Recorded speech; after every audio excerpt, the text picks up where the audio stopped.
अस्सलाम वालेकुम वरहमतुल्लाहि वबरकातुहू। आज मैं आपको कुरान व हदीस की रोशनी में ये बताने जा रही हूँ कि इस्लाम में ज़बरदस्ती शादी की क्या हैसियत है। कुरान की आयत अल्लाह ताला फरमाते हैं, ए ईमान वालो, तुम्हारे लिए ये जायज़ नहीं कि औरतों को ज़बरदस्ती वारिस बना लो और इन्हें तंग ना करो ताकि तुम इनका कुछ माल छीन लो। इस आयत से साफ ज़ाहिर है कि औरत की मर्ज़ी के बगैर ज़बरदस्ती शादी करना इस्लाम में सख्त मना है।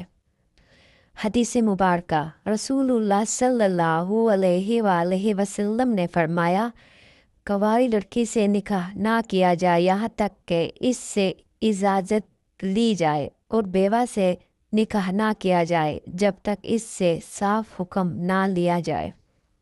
साहबा ने अर्ज़ किया, या रसूलुल्लाह सल्लल्लाहु अलैहि वसल्लम, कुंवारी की इजाज़त कैसे होगी? आप सल्लल्लाहु अलैहि वसल्लम ने फरमाया, इसकी खामोशी इजाज़त है। इससे साबित हुआ कि लड़की की मर्ज़ी और इजाज़त निकाह के लिए लाजमी है।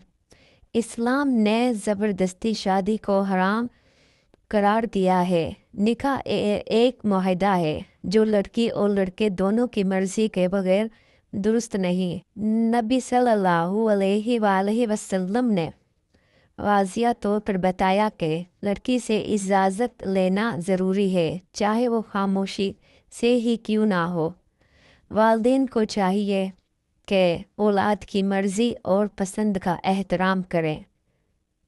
भाइयों और बहनों, याद रखें, निकाह इबादत है, इसकी बुनियाद मोहब्बत और रज़ामंदी पर है, ना कि ज़बरदस्ती। शुक्रिया।